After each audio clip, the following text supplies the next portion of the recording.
Hi, folks. Steve Urban here, founder and CEO at Riderflex. We hope you enjoy today's podcast. And as a reminder, please subscribe to the Riderflex show for updates on new episodes. And by the way, if you haven't already, check out the book we recently launched, The Riderflex Guide, Inspiring and Hiring, available for purchase on Amazon. And now, a quick word from our sponsor. Try the #1 marketing platform for small business. Everything you need from design to marketing to CRM. Learn more at marketing360.com. Marketing 360. Fuel your brand.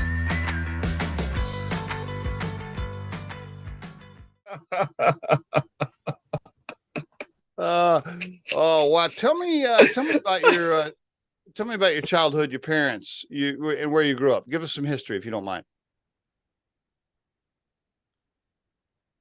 Right, history. So I grew up in Nigeria. So Nigeria is in the western part of Africa. I grew up in a village actually. If I call the name of the village, you're probably not going to be able to pronounce it. But I grew up in a village.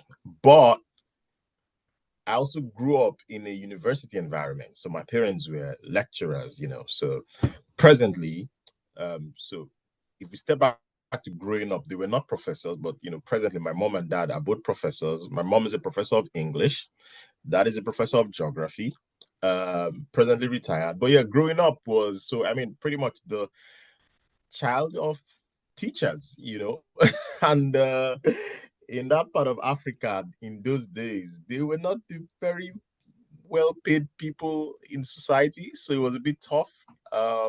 Yeah, and then there was 5 of us, so I didn't, up to today, I still struggle with a few things. So, I didn't grow up with, a lot of food on the table, or I didn't grow up in the era where your dad would say, go to sleep, and he would turn back and say, why? I'm not ready to sleep. Oh, I didn't grow up in that era, So, when daddy says go to sleep, and you say why, you probably are not going to have breakfast, lunch, dinner the following day. So, yeah. So now my kids say, go to bed. Why? I'm not sleepy yet. I'm like, oh, wow. Okay. It's your bedtime, but I don't want to go to bed. Wow. Like, when did we get here? So, like, so that was it. So growing up, yeah. So it was pretty tough. Had to, sort of scratch and crawl for a few things because didn't have a lot of that. And then went to university, studied computer engineering. Yeah, and it was tough. Sometimes I honestly had to, do what you called hawking, sell a few things on my head to sort of just get by. But yeah, we made it through.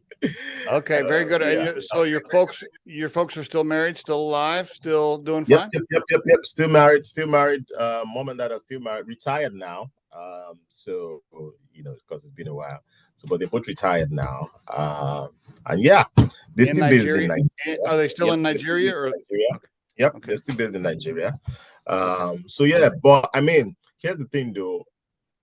Kudos to them because, well, maybe because they were also lecturers. They understood the value of education, so they were ready to sort of break the bank for education for all their kids.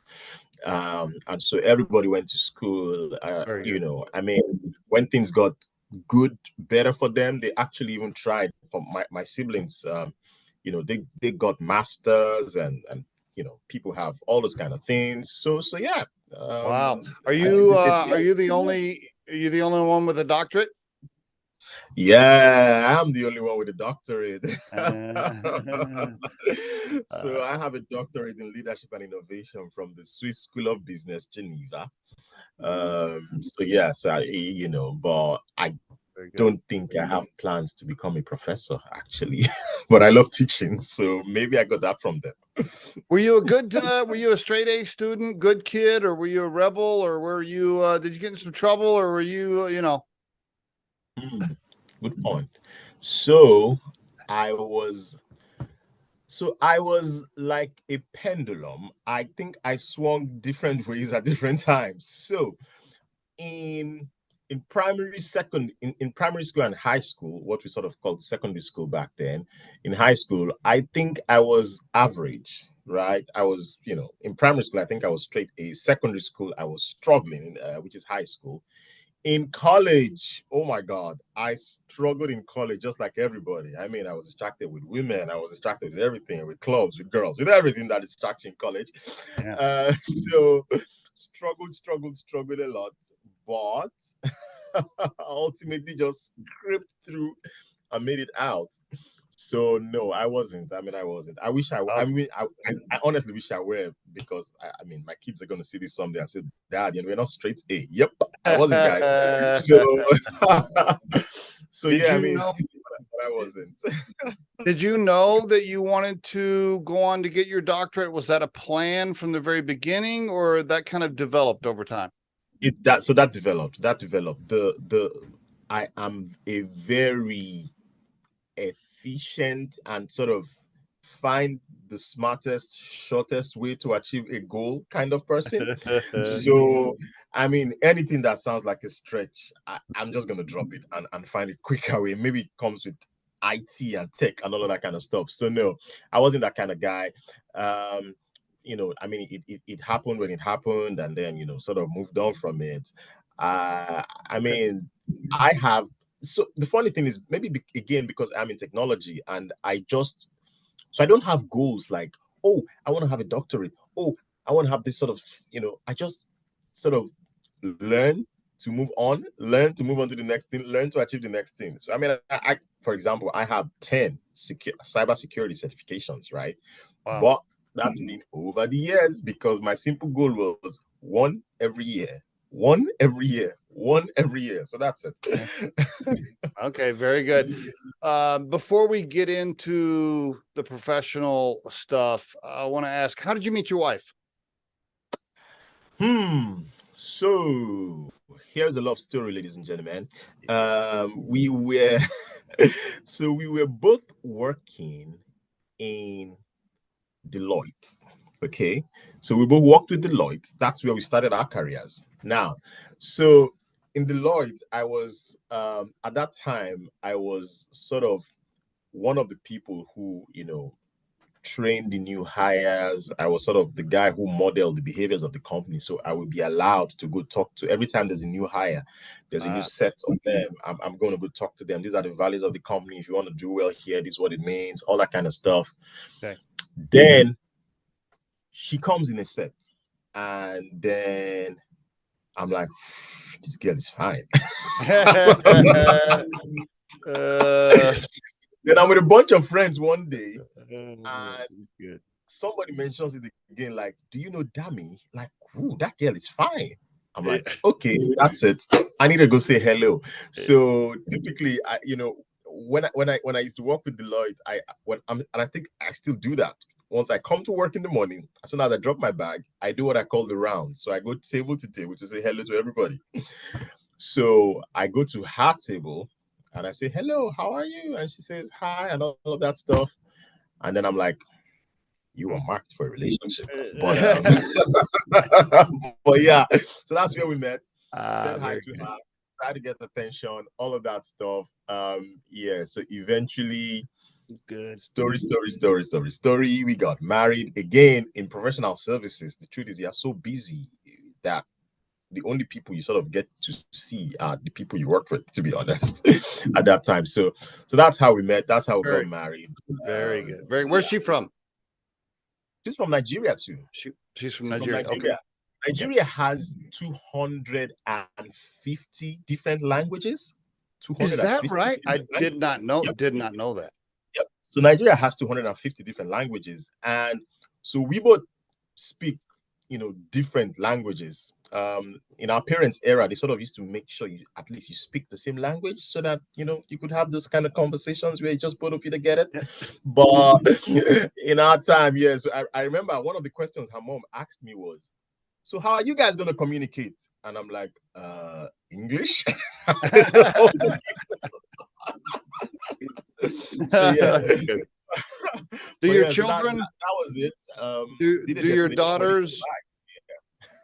As you raise your daughters now in the UK, because you're living in the UK full time, right?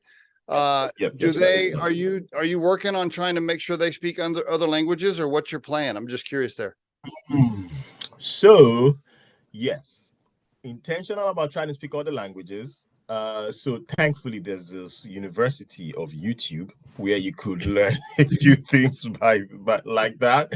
Um, they also sort of do French lessons. So I mean, learn one international language, learn English. There's also a language in Nigeria. It's called Yoruba. So it's called Yoruba. That's my wife's language. And it's one of the big languages in Nigeria. So hopefully they get to learn that. My language, I don't even speak it, sadly. I mean, whatever. I lost it. I'm a lost child. So, yeah, so I rather to speak my wife's language. So, yeah. Do you, I guess the UK, living in the UK was probably professional reasons, jobs or whatever. Is that what originally got you there in that area? Jobs, Yeah.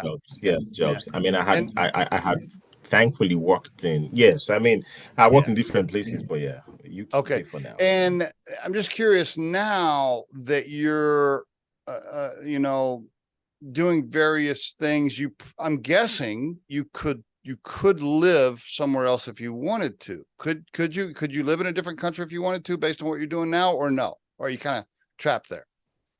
Yeah, I mean, I can. To be honest, I can. Okay. The reason I moved to the UK just from Dubai. What, 6 months ago? I was in oh, Dubai for 2 years. okay. Yes, I lived in Dubai for Okay. 2 years. Before then, Okay. I lived in Nigeria. I had done a stint in Ghana.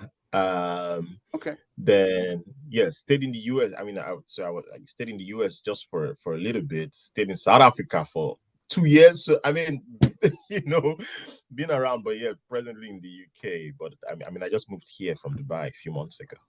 Question. Do you and your wife want to live in UK for social economic reasons, or because you like the country, or because professionally that's where you It want to be? works professionally.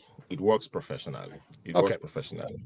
Yeah, Okay. it works professional. And I mean, I like, so to be honest, being around the world a bit, I just feel like we're all the same. Everybody complains about where they are. When you go somewhere else, you find out that the people there complain. When you move out of there, the people complain. Nobody's satisfied with where they are. The grass is just greener on the other side. Just because you don't live on the other side, you feel the grass is greener. That's just the world. It's just a crazy circle. That's a great point. That's a great point, Doctor. Isn't that so true, right? People that live in the US, a lot of people that live in the US and have never been to another country or a third world country, they complain, and then you're like, Man, anytime I'm in the US and I hear some of the things they complain about, I'm like, oh my God, you need to go somewhere else. And then when I'm in the UK and I hear the stuff they complain about, oh, I'm in the UK, there's always the weather. I'm like, oh my God, you need to go to some other Middle East. You get to the Middle East, it's 49 degrees sometimes. The birds are falling off the sky. They're dying down. I mean, so, and then those guys, oh, they want to go to London. London want to go. So it's just a crazy circle. Can I ask you, what do people in Nigeria generally, kind of a generalization, generally, what do they think of US citizens? Like when you know what I mean? What's kind of the general impression? I'm just curious.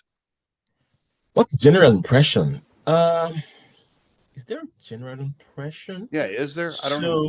Maybe not. Yeah. So I mean, I think different things at different times because I mean, you get to hear different things from the US depending on if you're Fox or if you're CNN, that sort of thing. So you get to hear different things from the US. I mean, I think the general feeling is your the setup of your entire government is sort of the Nigerian structure is sort of a copy and paste Oh, is the it? way the US, the Senate, Okay. all of those side of things. Yeah, I mean, so the Nigerian system tries to copy it. So when it's time for elections, you keep hearing things like, oh, in the US, this happened. If you look at the US, so there's always that comparison, so we follow the US elections so much because, I mean, you're always like, okay, what, how's it done? Oh, now people are doing fundraisers for their campaigns. Oh my goodness, in Nigeria now, there's just so many fundraisers when people are trying to do elections and stuff like that. So, so people copy that. Yep. Yeah. So you'll be shocked. So they come. So they raise hundreds of millions of dollars now for campaigns in Nigeria, and they tell you, "Yeah, this is the way it's done in the US. If you want me to go, you bankroll me and that kind of stuff." So there you go. That's Eh, okay, interesting. Can I ask this? And I'm going to sound really ignorant when I ask this next one, so forgive me ahead of time. Militarily, who do we back you? Like who's your buddy? Who takes care of you if bad things happen? Is that the US or is that the UK or both? How does that work? You mind educating me there? for Nigeria, yeah. For Nigeria, Yes. I mean, I think they have ties with both. To be honest, I mean, I think they have to. I think they have ties with both. Okay. Okay. Yeah, yeah, they have ties with both. Okay. Yeah, I was just curious. They have And then ties with both. But and then I think I what? get to see. Um, who do I get to see a lot more in Nigeria? To be honest, I don't even know. Cause, I mean, I in Nigeria, I stay in Lagos. Lagos is like New York, which pretty much belongs to nobody. Which is like London, which is like Dubai. It's just everybody from everywhere in one place and that Really? sort of thing. So yeah, yeah. I mean, that's Lagos. You would see there are places in Lagos you go, you see only people from Mexico. They just found a community there. You get to Really? another place, you see only you see people from Lebanon. You get to another place, oh, this is just people from the US. You get on just people from the UK. Just like that. Lagos is yeah, it's pretty much like London, Dubai. You just see people from all over the world. The poverty that you've seen in Africa, does it weigh on you emotionally, psychologically? Oh, of course, Steve. Look, um, you know, again, I mean, I think some of those things sort of shape my worldview because you, some of what people actually go through. I mean, yes, so are there beggars in Africa? Yes. Are there beggars in London on the streets in the US? Everywhere? There are beggars everywhere. But the challenge in Africa is just the volume, right? And in Nigeria, for example, there are people who genuinely do not, and it's not like the West where there's the social system where the government is will take care of XYZ. Sometimes even the data to even know who are the most vulnerable, we don't even have it, right? So you have people going to bed without food. You have people who cannot go to schools. In places like the West, education is free to certain levels. You don't have that yet, and so you have a lot more private driven quality education given, and those private colleges and schools are very expensive.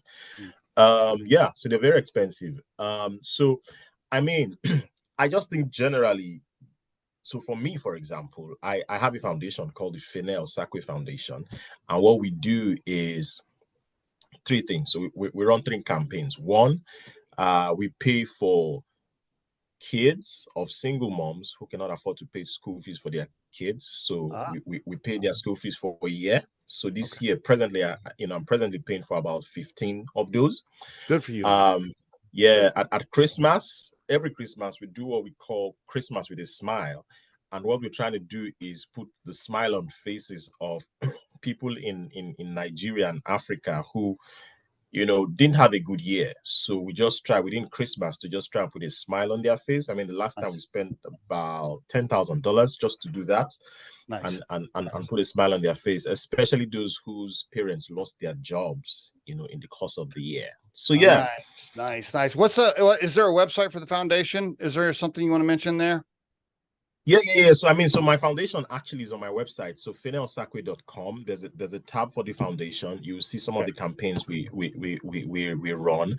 And I just think anyone who could support should support because oh my gosh. So you need to get to some places in Africa. I mean, just think about it. For example, in a country like Nigeria, averagely the colleges are churning out probably 50,000 graduates in a year.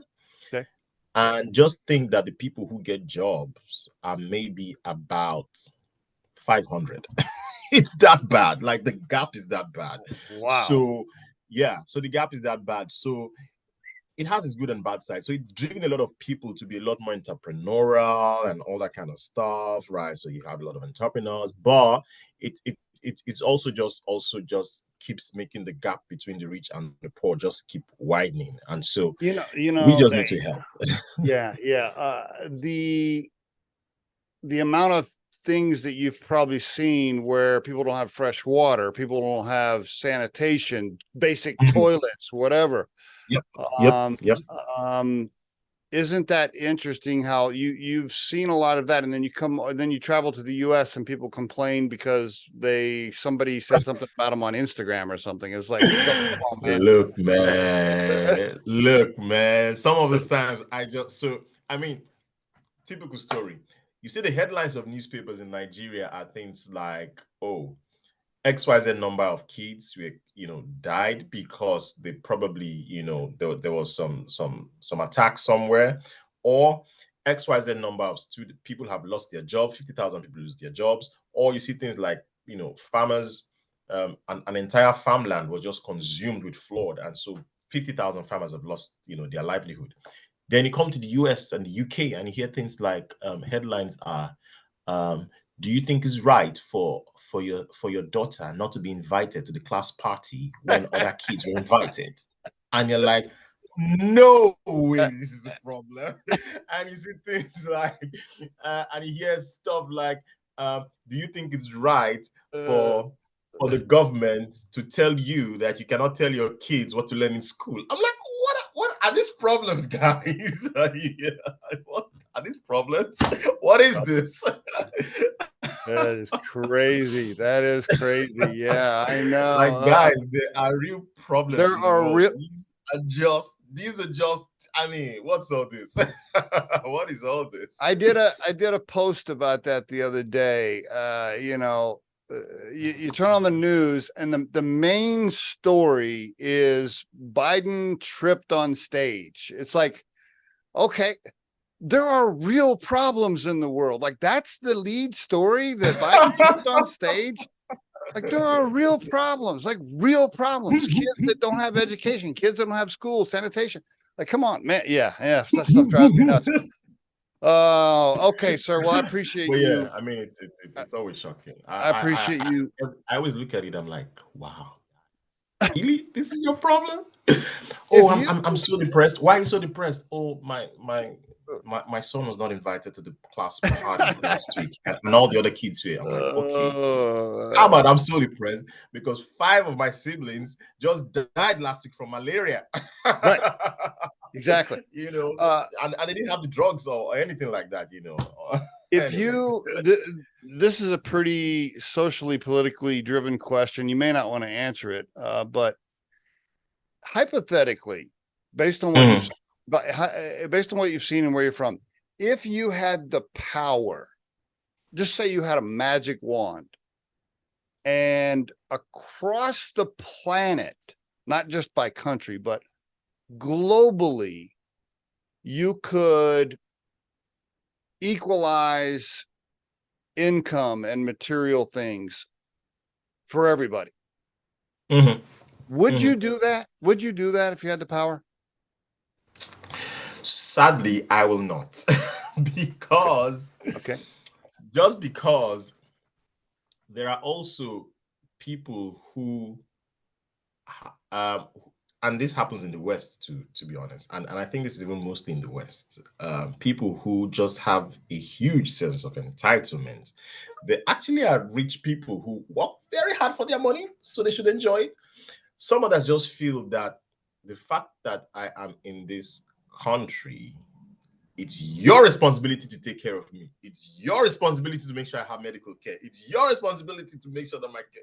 Oh my gosh. And that happens also in third world. You also just see people who they see you driving a Rolls Royce, and they just say, oh my God, he's stealing my money. Your money?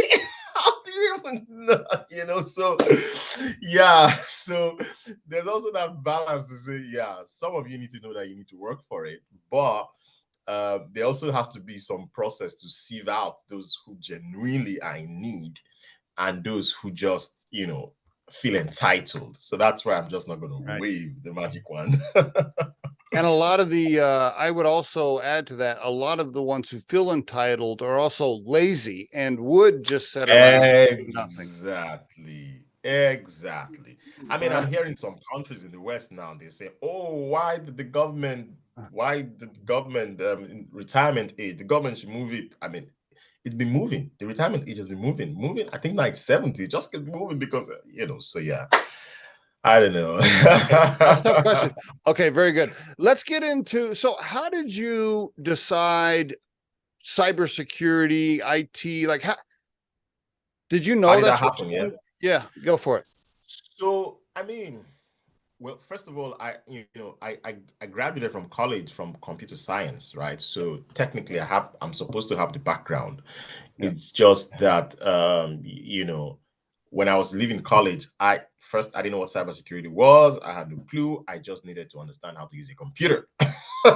So one day, um, 1 year after college, I was sitting somewhere. It was a Sunday. I was waiting. I was just getting ready to go to church, and I just got a debit alert. Boom. And I go, okay. Well, maybe this is delayed because maybe I used the ATM a day before. Okay, whatever. Then, boom, I get the next one. I'm like, whoa, whoa, whoa, whoa, what's going on now? And then while I'm trying to figure that out, I get the third one because there were limits on how much you could withdraw at the automated teller machines. So I go, what is this? And then I'm going crazy. It's a Sunday morning, and all of a sudden, all of the preparation for church just goes out the window, and I'm just running helter skelter. Oh my gosh, that is not a good place to be. The following morning, I go straight to the place and I say, guys, I was debited. And then blah, blah, blah, blah, blah. They tell me it was a cyber attack. What does that even mean? This is 2020. This was 2007, 2008, 2009, actually. It said it was a cyber attack. What does that even mean? I mean, how many people you cyber? And then they said, oh, blah, blah, blah, blah, blah. The system of oh dear. Anyways, so lost the money. That's the first time I heard the word cyber. Then, I mean, I moved on with my life and try, like I said, we had bigger problems. We were trying to feed, so I needed to get a job and all. And that's how I got into Deloitte. I So see. in Deloitte, so that's how I got into Deloitte. Fresh graduate, entry level, all of that kind of stuff. Now, I was recruited in Deloitte as a financial auditor. Okay. Because they were trying to get some sort of different view to audit. And so they wanted guys who studied architecture, wanted guys who studied all these kind of things to come into audit and just, I don't know, create something new. But I don't think it worked out because after the first 3 audits, I'm like, no, I'm not made for this. I'm not made for this. So I walk up to my boss then. No, I started complaining to my colleagues, and then I had colleagues around me who would say, go talk to the people in IT. Maybe, IT technical technology advisory, maybe they will take you. And, because it's within the same firm. So eventually I have that conversation. They do a test for me. They take me. And then they now say, guys, the next big thing that is going to be coming is cybersecurity. And so they get a guy to come train some of us who they felt were pretty technical. And then the guy trains and he rates everybody in the class, and I was the last. So I mean, I wasn't the best. I had people who were very good, so I had to start playing catch up, and that was how I got trained, and that was how we started the whole journey. We actually set up in Deloitte, Nigeria. We sort of I was the first, trailblazer when it comes to cybersecurity, penetration testing. There were just a team of us who sort of started that and pushed that through, and then we had a good leader. So everyone in that team eventually went all the way to what was called the Cyber Olympics then. Cyber Olympics is the World Cyber Games for the best hackers in the world. Oh, really? And okay, didn't know that. It was called Cyber Olympics. That was actually, I think, the second time I came to Washington, because the finals was in Washington. It was in DC. Marriott. So came there, and I think, if I remember, I think we were 3rd or 4th, I can't remember, something like that. This was 2015 now. And so that's, so sort of did all of that stuff all the way up to that level. Yeah. And then very good. then went into other things. And now you're a cybersecurity expert, basically, at this point. Yeah. So I'm an international cybersecurity expert and speaker now. So yeah. And speaker. Based on what you've seen, are you worried? Are you worried the Chinese are hacking into your stuff right now? Watching? I mean, you know, are you? Does it make you nervous based on what you know? Yeah, I mean, we end up just leaving. The one of the principles in so there are different frameworks that govern cyber now. There's one of the frameworks. One of the principles in that framework is assume breach, which means assume you have been breached. so yeah, so I'm paranoid. Once I get into my email, I go to sent items just to check if there was any email that left my box that wasn't sent by me, or all that kind of stuff. So I mean, it just because here's the thing though. In cyber, we always say that it's not a case of if, it's a case of when. Because if you are targeted, you will be hacked, regardless of what you do. Okay. So it's important to just always put that out, because many times in conferences, people always ask, so doctor, if there was one thing we could do to, I'm like, guys, I know all these guys who sell the solutions to you want you to buy them and say, oh, this is going to stop all of this if you spend XYZ millions of dollars to buy this solution. There is no silver bullet. I wish there was. It would have been found a long time ago. There's just none. What we all try to do is minimize the impact. Okay. That's all we try to do now. To say, look, how have you set up such that when the breach happens, two things. One, the business can continue running. So I don't do cybersecurity strategies anymore. I do cyber resilience strategies, which means we should be resilient enough that regardless of what comes, the business can continue running. Because previously, what always used to happen was it's like a football match. And that's the difference between cyber security and cyber resilience. The football match, security is saying, oh my gosh, the US, we do not want to concede a goal. We do not want to concede a goal. We do not want to concede a goal. The resilience is saying, you know what, guys, even if we concede a goal, we must win this football match, right? So we must have a strategy to come back and continue with life. So what I do is I make sure that in the football match on the cyber pitch, even if we concede a goal, we have the mechanisms in place to make sure that we still win the football match. Okay, very good. Let me ask you this. How did you, and you still speak, you still go on speaking engagements for cybersecurity? Oh yeah. In fact, this year, I mean, I was just telling you before, this year I'm going to be I'm going to be in Alabama, I think in September for the National Cybersecurity Summit. That's going to be the 4th continent I speak on this year. I've spoken in Dubai, that's the Middle East. I think I go to Saudi later, spoken in London. I'm in Netherlands in a few weeks. Spoken in South Africa and in Nigeria. I speak in Nigeria too. So yeah, been around. Okay. By the way, we'll put the doctor's website URL in the post, feneosakwe.com, FENEOSAKWE.com, but we will put it in the post. Yep. That's the best way to get a hold of the doctor and book him for engagements, etc.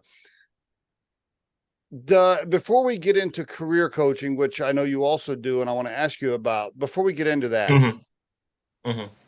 does the advancement of AI make you nervous? And can you tie your answer into, I hear Elon Musk and some of these other people saying, oh boy, we better, caution flags. We might want to slow down a little bit. This could get out of hand.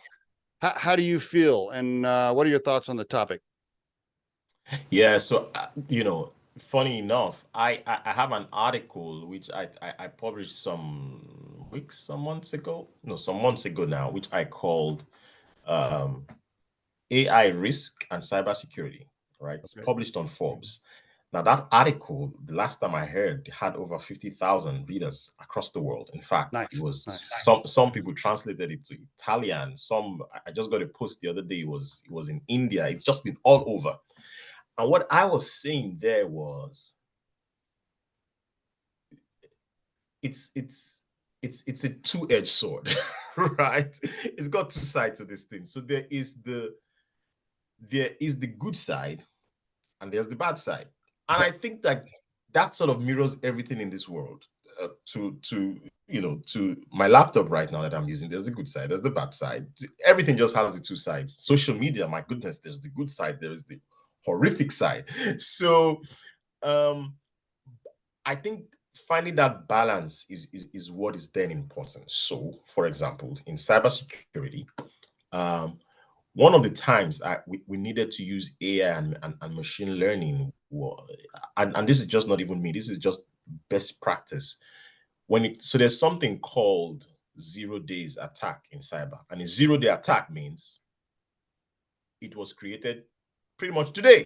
There's no antivirus that has this signature that is going to block it. Nobody. It just comes boom and it's coming for you. So one of the ways to be able to and a lot of attacks come that way, because your antivirus, the way it works is it's going to take what it's called signatures, meaning, we sort of know. So think about it like coronavirus, right? We know the way the virus behaves, so we got the vaccine and boom. But until we understood how to actually be able to get a signature from that virus to get the to get the vaccine, we were all, on lockdown.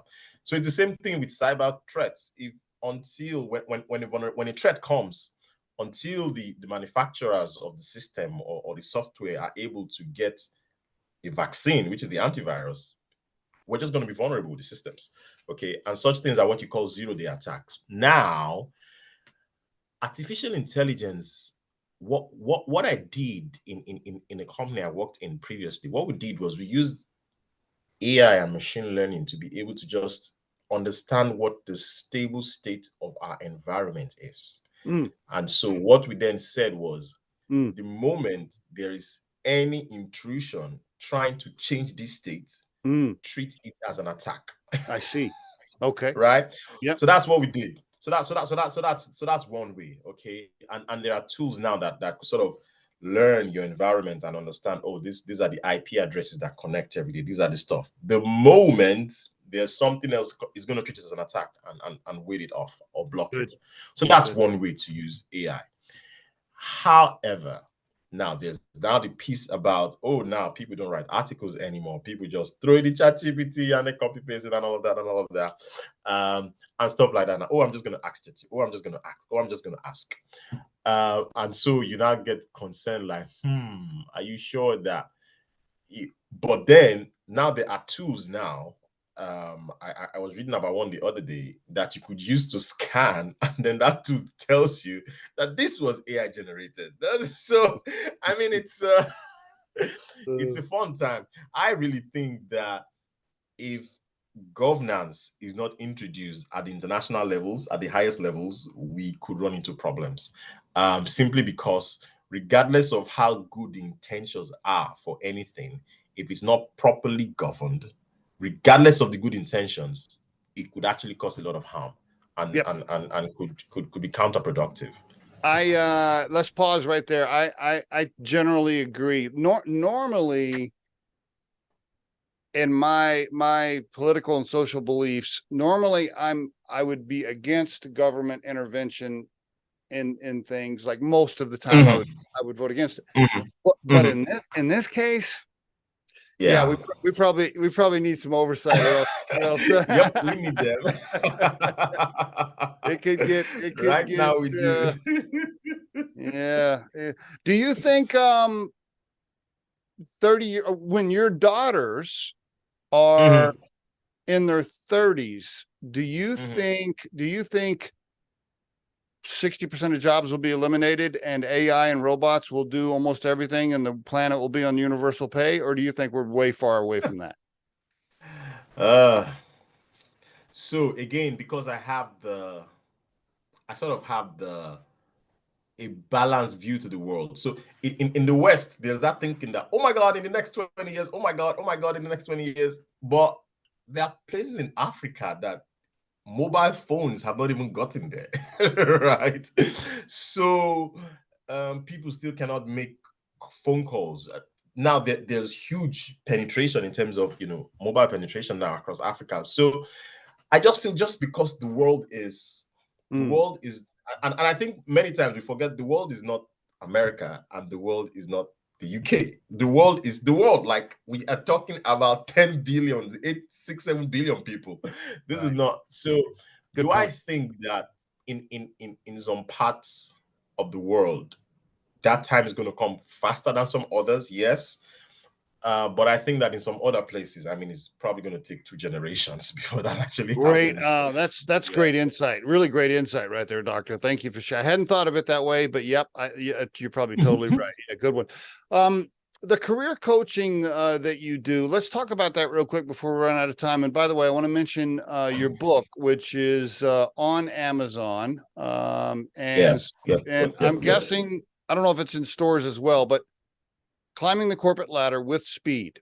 You can look it up on Amazon. How did you decide to put the rocket ship on there? I guess for speed. Is that for the cover effect? Boom! There you go, Steve. All right. Very good. Well, it has super high ratings on Amazon. So you can get the Kindle version for free if you're a Prime member. Is that right? Yeah, you can. My goal with the book was honestly not for financial gains. My goal with the book. So again, it sort of just brings me back to my point. In the US, for example, when you make $1 million, you see books about how I made my first $1 million, how I made $1 million. You see those type of books, how I became a billionaire.